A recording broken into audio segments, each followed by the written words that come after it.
I think almost everybody is. Yeah. And how do you sign Kirk Cousins to 9 figures with a whole bunch of it guaranteed and then do this? Yeah. Right? This is not taking – this is not – and Penix is very good. Oh, yeah. Accurate. Drops the ball in the bucket. Sees the field really well. His lateral movement may not be what it used to be, but it's, he works well in the 3 to 5 foot area in the pocket. There's a lot of things about Michael Penix I like. I like Penix as a quarterback more than J.J. McCarthy. Yeah, same. Okay. But you didn't take a 21-year-old after year 3 to then have them sit behind Cousins in a Jordan Love situation, or previous to that, an Aaron Rodgers situation with Brett Favre. You took a 24-year-old. Well, you can't wait 3 or 4 years on a guy like that. You have a new head coach. You've drafted the guy. You're going to have him sit? I realize Cousins is coming off an injury. Yeah. Right. And he's 36, but to your point, this guy's not 21. Right. Yeah. I mean, that was baffling. Everything else, like we were doing the draft yesterday. For the most part. I think I got 5 of the first 6 picks right. I botched the Chargers one, and I'll explain that in a second. I thought they'd move down.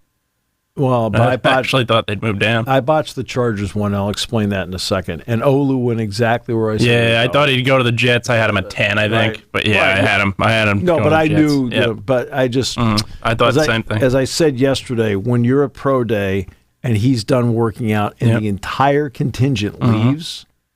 Yeah. Yeah. That tells you they've seen enough. That's their guy. They're moving on. All right. So the Jets picking Olu was no surprise.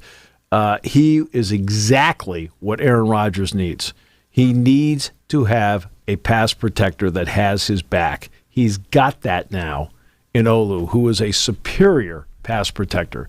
Does he have to be better in the run game? Sure, he can be better in the run game. That's fine. But how often in the NFL and how often are the Jets going to be running the football? I mean, they're really not going to be running it that. They'll run it some, but not that much. They need Aaron Rodgers to have his back protected. They did that with Olu. Miami gets chopped. They, after all the injuries they had up injuries front, and the releases, I think, too. They needed to get an edge rusher in there. Yeah, I wasn't surprised by that. Perfect spot. Yep. Verse had already been taken. Central Columbia, right, by the way. People forget he's Central Columbia. Right? Central Columbia High School in the eastern part of the state, where he was good, but not noticed by anybody. And Greg Gattuso, former Nittany Lion, got him up at Albany. Right? And to his credit, they did a great job of coaching him at Albany. They suddenly, to his credit, with his work ethic, he got himself to a spot where he could transfer, quote, up, and he went to Florida. And the last couple of years of Florida, he has been phenomenal. Well, Chop was phenomenal here, right? That takeoff, that get-go, that disruptive part of it. I mean, Manny Diaz felt that Chop should have been the Big Ten Defensive Player of the Year. And he showed, obviously, the physical traits at the Combine and then whatever else he had to do at Pro Day. But you look at the football traits, he just is a terrific player. He is going to be a guy that I think healthy will be right around double digits in sacks for Miami this year. He's going to be a handful where he's going. Now, at the upper part of the draft, and we'll get to the Chargers in a moment, and then we'll get the Eagles and Steelers. But Steelers threw me a curveball by what they did. Not a bad pick, though. No, it's a good pick, but I thought they were going to take Grant Barton, the center from Duke. Yep. That tells me that tonight, if he's there, Zach Frazier's the guy they're going for from West Virginia. Yep. Okay. He's got to be there, but that tells me that's who they might go with. the Eagles got a fabulous pick out of Toledo, who was just worked and worked and worked and worked. And guess what? Like Roma Dunzi, didn't leave.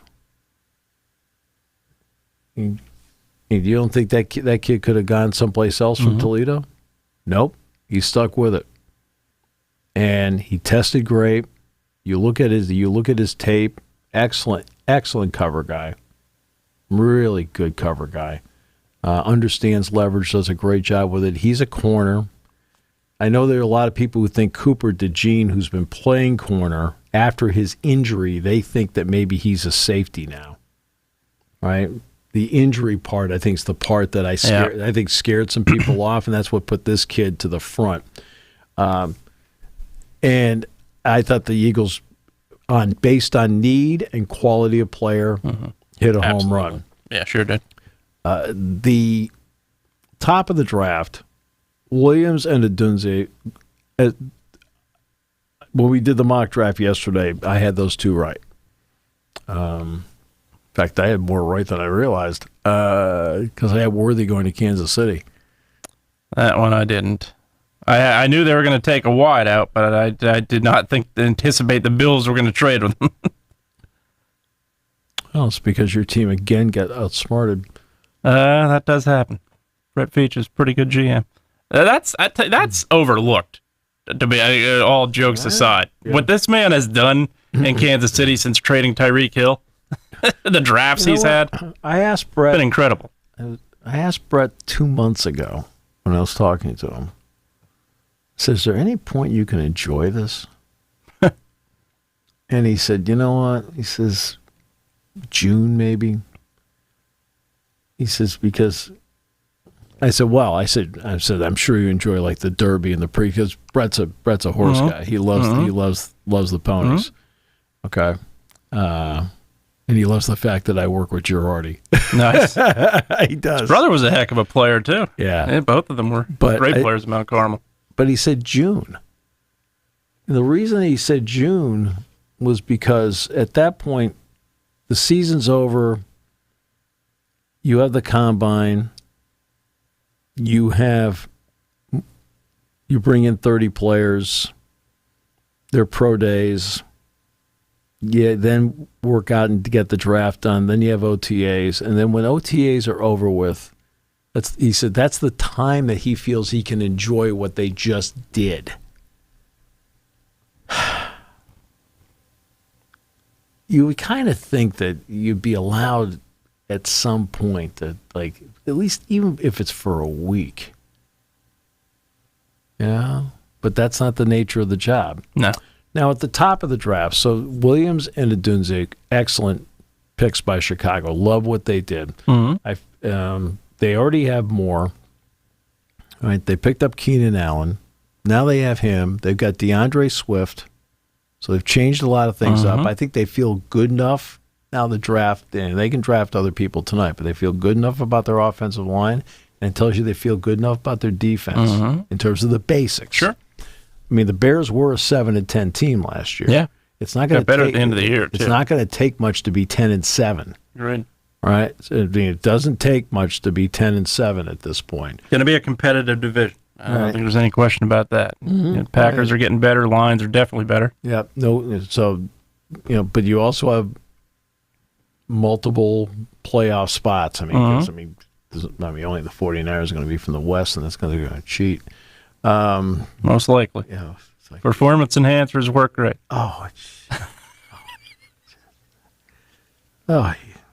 But Cardinals got better last night. Well, and I'll get to that in a second. But that's what they did. The Joe Burrow 1 year, Jamar Chase the next year. That's how they drafted, except they did it in one draft. And Adunze is another guy, right? Worked on his grandfather's farm. Great work ethic. Terrific skills. Yeah. Okay. Verbaled and sign with Chris Peterson, and then all of a sudden all the coaching changes happen, and he never left. He never left. Interesting. Right. Then the second pick, as I mentioned yesterday, Daniels, if you're in a spot like the Commanders are, where Sam Howell's out of there and is now in Seattle, you need to get somebody in there that has enough under his belt where he's going to be your starter from day one. And between Arizona State and LSU, Daniels has played a lot, which means he's seen a lot of coverages. He's seen the speed of the game. The speed of the game is going to get ratcheted up exponentially. It's the NFL. The speed of the NFL is unbelievable. But he's got that under his belt. Plus, he can really run, which helps so much. He's got McLaurin. He's got Dotson. He's got some people he can operate with.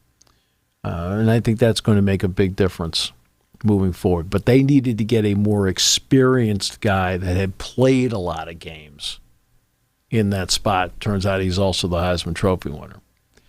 So the Patriots then go with May. Not as much experience.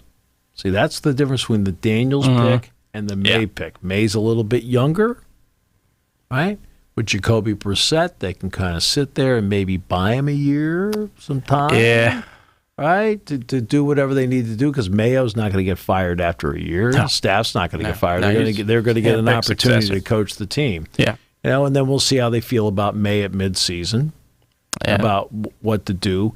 But May, not coming off his best year, but throws a beautiful ball, can move, he can run, right?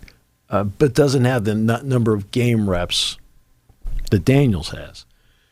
Marvin Harrison's selection is more of an indication of what the Cardinals think about Kyler Murray than anything else. Yeah, obviously, it's a reflection of how they feel about Marvin Harrison, because when you lose Hopkins and Green, which the Cardinals have done, right, traded Rondale Moore away, right, you need to have a guy be your one.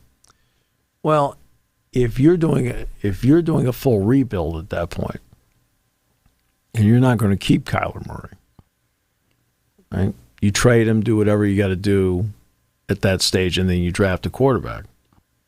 Nope. They drafted Harrison, which tells you how they actually feel about Kyler Murray more than anything else. We're going to get you what we think is the best wide receiver in the draft to work with you because you're going to be our quarterback. That was a big statement. Now we get to the Chargers.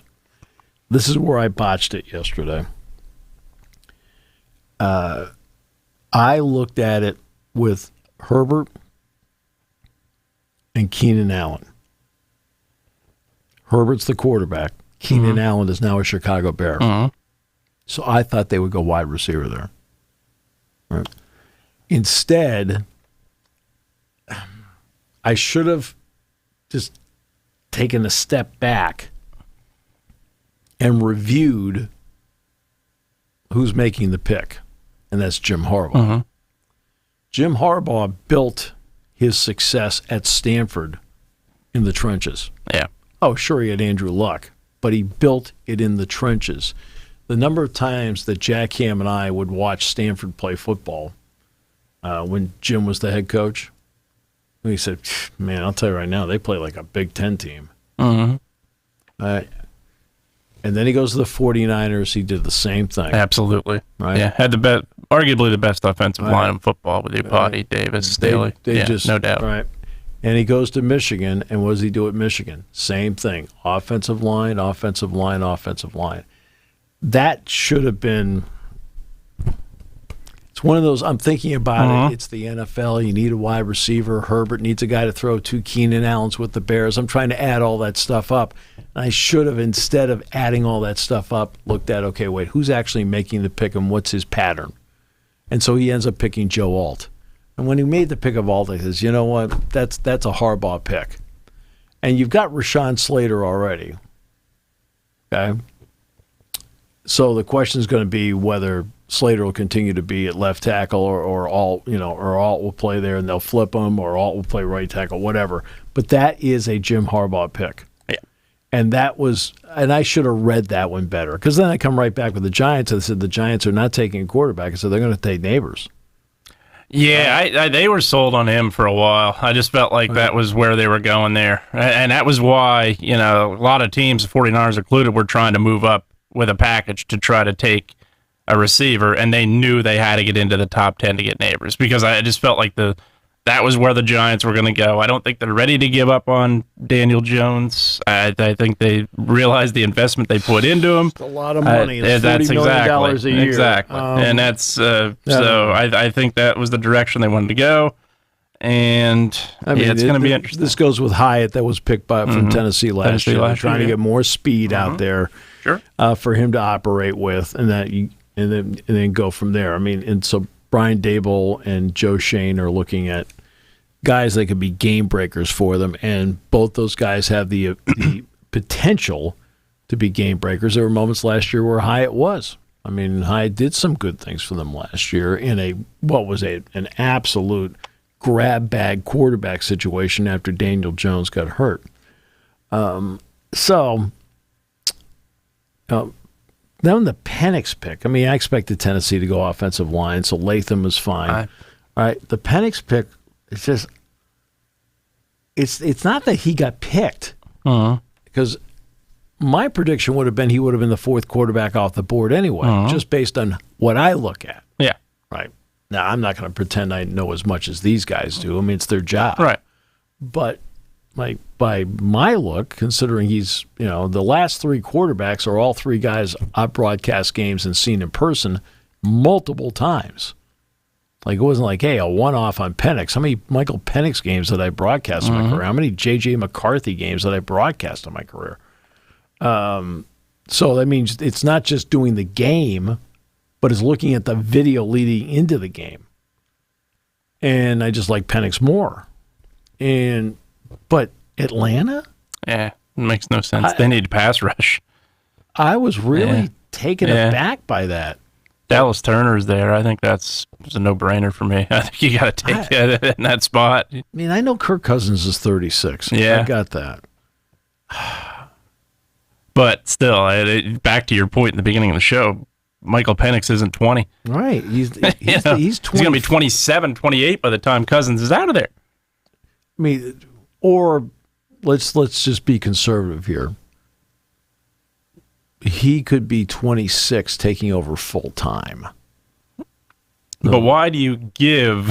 I'm just saying, because at that point, Cousins is 38. Yeah, right, but you had that much faith in him that you're going to give him that much guaranteed money, $100 million guaranteed, and then you're going to draft a quarterback. I did not get that one at all. If I was grading, Michael Penix could go on to be one of the greatest quarterbacks that ever played the game, and I would still give that draft grade an F right now, because it just made no sense. I mean, if they had not signed Cousins, right? Oh, there's no brainer. It would have been. We'd be sitting here praising the pick. The fact that they signed Cousins and gave him the money they gave him, they didn't give him $1.95. No, and it was guaranteed. That was the baffling part. Does Cousins have his inconsistencies? Yes, but then you don't invest that much into him. I was. That's the point. And then the Jets played it beautifully. Yeah, I agree. I mean, the Jets played it beautifully. Jets have had a great offseason. A great offseason. They made the trade going down one spot because, hey, look, the bottom line is you can sit there and tell the Vikings, say, by the way, the Broncos made a really interesting offer for our pick to jump you. All right. And see how much you can kind of play the game a little bit. All right. Well, now for J.J. McCarthy, he ended up in a really good spot. You are now the quarterback that has Jordan Addison and Justin Jefferson and T.J. Hawkinson. Healthy Hawkinson, yep, absolutely. That's not a bad spot to be in. No. You have an offensive-minded head coach in Kevin O'Connell as your play caller.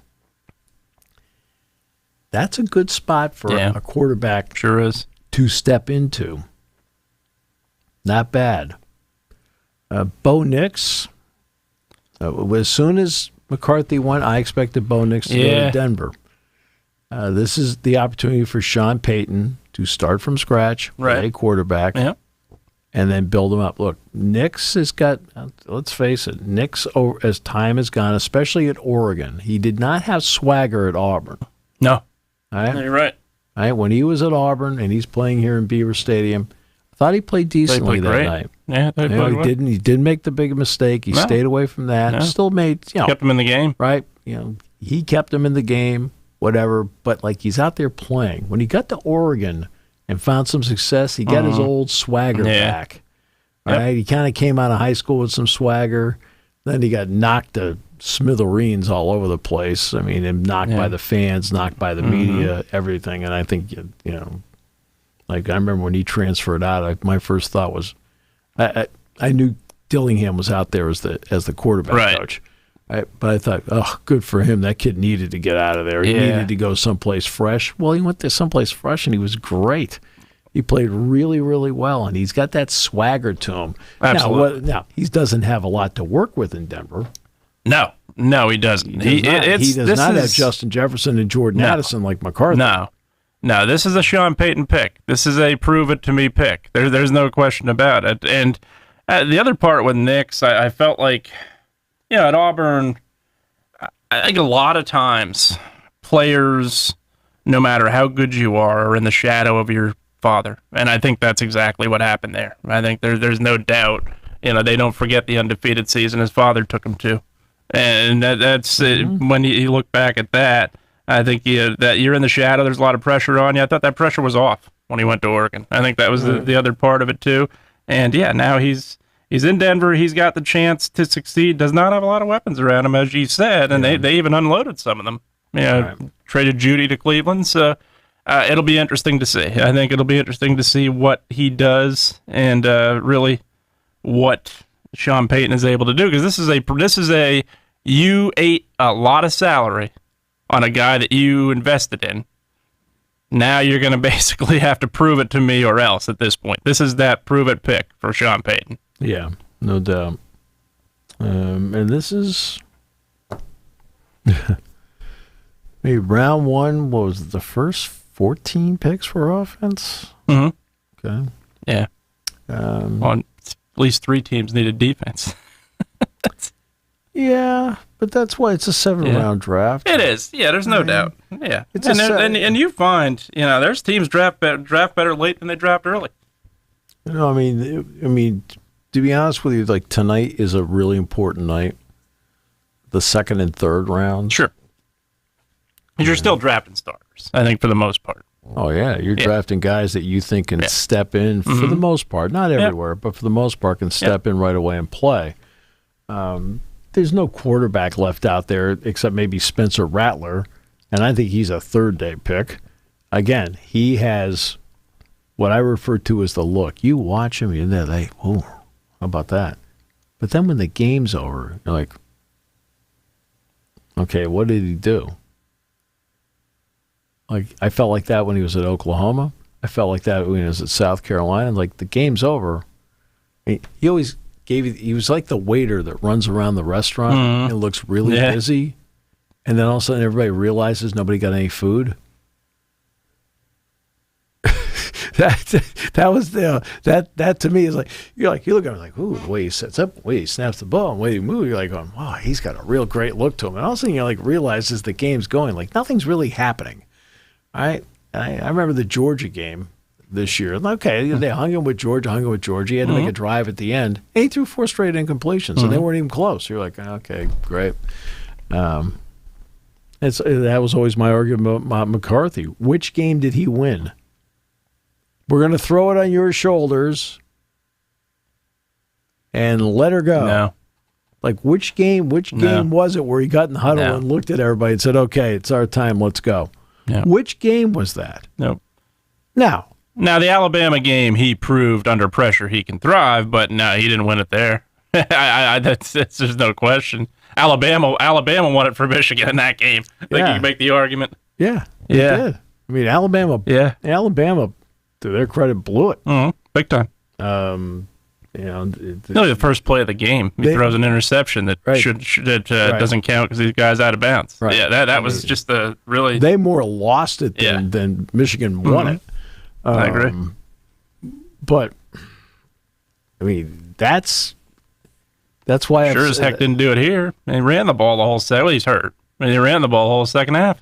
Well, they couldn't control the Penn State pass rush. No.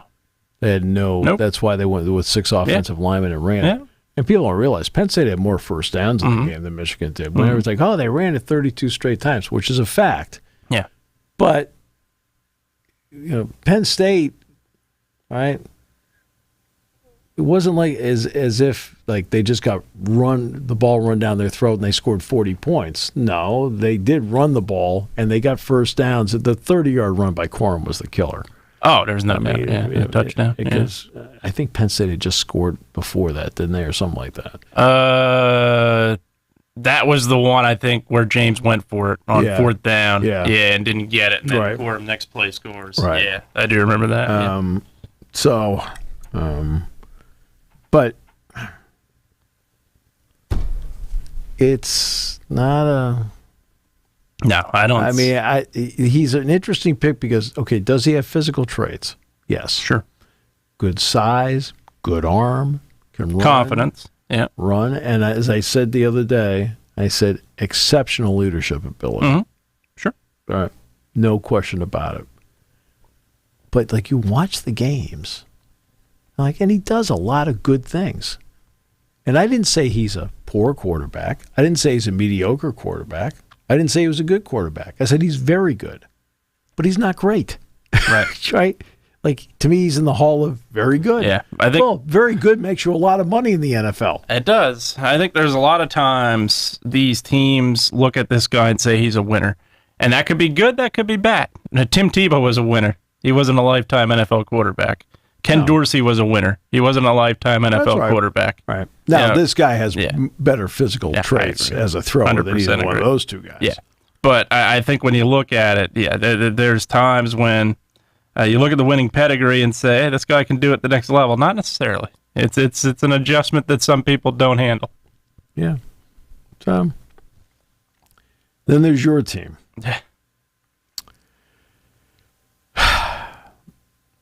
Brandon Ayuk will be gone. I think so.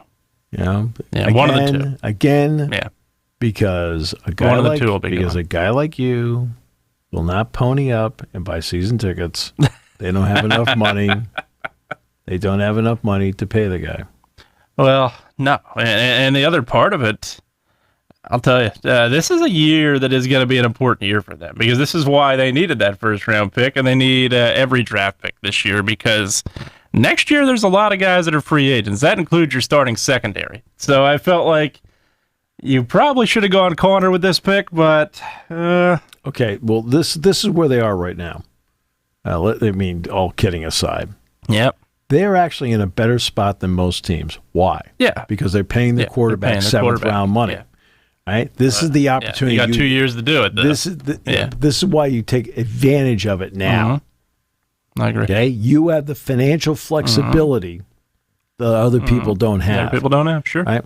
And you probably have that. To be honest with you, with the loss of Armstead, I thought they were going to take Johnny Newton there from Illinois. From Illinois? Yeah, there's a good chance they could have. I thought, to me, I still think they still have offensive line help. They still need that. There's no doubt. I think Newton was an option. I thought John was an option. I thought Kool-Aid could potentially be an option at that pick. I thought Johnny Newton would have been a great pick. I think so too. But at tackle, I think they're confident in what they have. I think you get the guy from the Texans whose name's slipping my mind. That you signed, the guy for that you traded for the 7th-round pick. You don't even know your own team. It's your team. Look this up. I cannot believe it, but I did. It's your own team. Yeah, but that was the guy. You have no idea who plays for your own team. It's just stunning. But you obviously have brag about him all the time, and you're just like you don't even know who plays for you anymore. I'll tell you the other reason though that Newton could have been a great pick. Are you going to drive Ayuk to the airport? I might. I could possibly. He's not going to get $30 million from me though. But Malik Collins, I knew it was Collins. I couldn't think of his first name. Malik Collins at defensive tackle. I think they're confident in him. The other part that you bring up that I think Newton could have been the pick, Hargrave's going to be on the hook for about $30 million next year. Yeah. So I think that's the other part of it that is you're looking at him and thinking, okay, he's going to have to produce a lot better than what he did last year to keep that contract. So I thought, they could have gone tackle there. But again, Ward being a free agent next year, Lenore being a free agent next year, secondary is going to be an issue with this team. I think they're set at safety. I think they're so set at safety they're not even sure Hufanga is going to be a starter next year. So I think there's no doubt they're fine there. I think Pearsall's a good pick. I think he's a good pick, good receiver. He's a Julian Edelman-like receiver, which Shanahan has never had. And I think he can manage the slot as good as anybody with play calling. But I mean, I think a lot of this is like, look, he's not going to burn you. He's not going to be a guy that's going to burn away. But he's good hands, good route running. If you keep Deebo Samuel, you've got that guy. I think if you have Ayuk on the books, which you don't, you have him for one more year. But I think to me, if you have both of them on the books, the question who you trade becomes Deebo Samuel.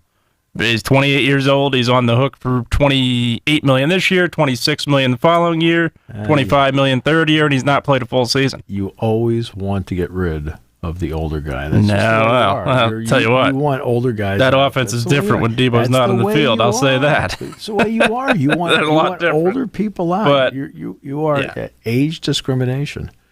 That's the way you operate. The other question becomes, is Ayuk as productive as he is because of Deebo Samuel? That's the other part that I think is. I don't think so. I think he's a great blocker. I think he's a great receiver that can beat you in a lot of ways. But I don't think they're going to give him $30 million a year. I agree with you. I think in all likelihood he's probably gone. And John Taylor's retired. I mean, it's just John Taylor's retired. Mike Sherrod's not coming through the door. Yeah, no chance. Your team. Jerry Rice might still play. Just ask him. Your team, more problems. But I didn't understand the pick. I think it's, and that's nothing against Pearsall. I think he's a good player. Yeah. But for all we know, maybe they sit there and they give him a contract and they go with all three guys. Knowing Kyle Shanahan, there is a chance that does happen. But I think if you give Ayuk a contract, somebody's not going to be there next year. You can't afford everybody with what they're doing. I think McCaffrey's contract starts to come up a little bit where you're going to have to pay more to him. I think if you give Purdy a 7-year deal or a 6-year deal, whatever it is, with big money, you're okay for the first 2 years of that contract too, because you're going to have that. You're going to back end his contract like you do with everybody else. But I still, this team's going to be. This is your team. This team's going to be on the hook for a lot of money very soon here. I think it's probably 2 years. This is probably the year that it's the put up or shut up year, really. And look, they've been to the Super Bowl twice. I get that, but this is I think where. Yeah, this is where the 49ers have got to do something. And I think the teams in the NFC are getting better. I think the Lions are getting better for sure. Packers are going to be better. Eagles are certainly getting better if Hurts can prove himself. I think that's still a question in a lot of ways. Didn't take you long to put down the Philadelphia stuff. I mean, it's just you're always on the attack. I gave You're always on the attack. I think the Saquon Barkley signing, if he stays healthy, was as good of a signing as anybody in the league this year. That is, he fits that offense great. He can run the RPO a lot better with Hurts. Got that right. Yeah, I think there's no doubt that's a great signing. I think he's better than Miles Sanders. I think he holds onto the ball more than Miles Sanders does. I think he can beat you as a wide receiver better than Miles Sanders did. Yeah. And that offense was effective when Sanders was there. Not that it wasn't when Swift, but Swift's a great running back, too. In the fourth quarter, does Kyle Shanahan dial up a lot of great plays to win games? In the fourth quarter when he's behind? No. Just asking you. I think the concern for me is he's shown he can play call. Can he, number one, adjust, as you just alluded to? And the other part of... to me, is he that executive that can work with John Lynch and build a team? And I don't know that answer yet because his first-round picks have not panned out, other than Nick Bosa, which anybody on the face of the earth would have taken Nick Bosa at that pick. So that's not exactly and you lose Peters, who was the late-round guru, He's the guy that discovered Greenlaw, that discovered Juwan Jennings. So I don't know. I think, and I'm not saying fire Kyle Shanahan. My goodness, guy's probably the top 3 coach in the league, but I think he's got stuff that he still has to prove. Including how to handle overtime. And knowing the rules of overtime does help first. Seems like a basics of the job. Yeah. Well, I like how he sits there and says they were going to get the ball third. They weren't going to get the ball. Chiefs would have gone for 2 if the 49ers scored a touchdown. Yeah. They weren't getting the ball. Then they could have. They could have gone for 2. Then they could have made the trade with Carolina so they could get Xavier Leggett. Yeah. Who they could have picked tonight. Yeah. Mitchell's still on the board. I didn't understand that pick. And I think the injury concerns of John maybe might have been something that played a role. But in that pick, I just think at this point, you have got to make a splash at cornerback. I don't think you have enough. I really don't. I think that's where you got beat in the Super Bowl. Well, you got beat at linebacker, certainly, too. When Greenlaw went down, when Kelsey hurt you a bit, I think he got beat on the edge. I get him on the outside, too.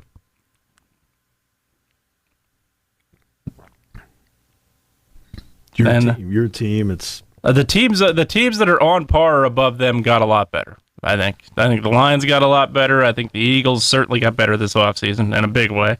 I think Chiefs got better last night. But they're going to be the one team that can take Worthy and turn him into a star. Mm-hmm. Yeah.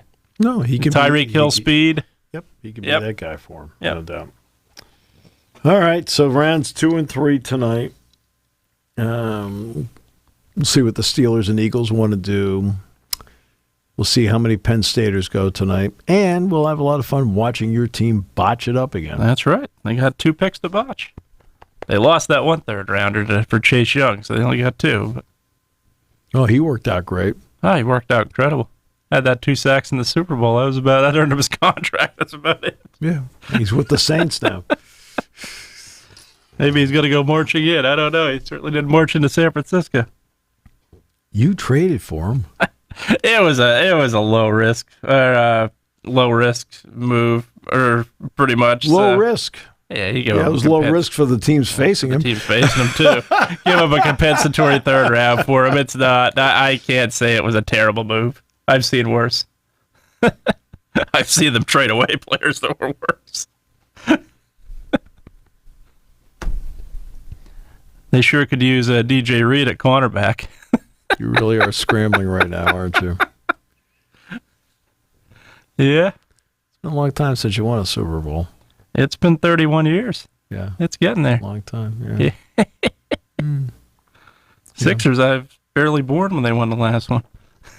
Sixers. Yeah.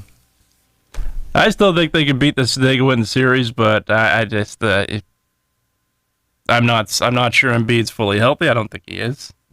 And I only flipped over a couple times to see what the score was. I guess Embiid played decently last night. Yeah, fortunate he wasn't ejected. That was definitely a dirty play. And he wasn't ejected. Yeah, it was a dirty play on Mitchell Robinson. I would be the first to say that. You don't pull at somebody's legs like that. So your team is dirty now. Nah. It's kind of like, I didn't realize the 49ers started going over and playing in Philly basketball. 49ers arrive in Philadelphia. I'm not sure they get out of Philadelphia. It's the only place that applauds the security guard for doing something he shouldn't have done. I used to wear a 49ers shirt, no problem, in Philadelphia. I wear it now, forget about it. Not a chance. The last 2 years, forget about it. We won't even let you wear it in the station. I got booed in my hometown wearing it. Really? Yes. I went to the cruise night last August. I'm sitting in line for I don't even know what, and I'm getting booed. I'm looking around thinking, who they booed or booed me? It's amazing. Are you kidding me? It's amazing when people figure out who you are. That might be what it was. It's Jason Lord. Really? It had nothing to do with it. And I'm 80 plus miles, 91 miles from Philadelphia. in Pottsville. It's Jason Lord. I mean, at that point, now this is what a class act does. At that point, you offer to buy the entire bar Yingling. The entire bar? Yes. It's worth it because you need to have the ability to get to your car. Get to that. That's true. A message from this station and the Ad Council. Have a great weekend.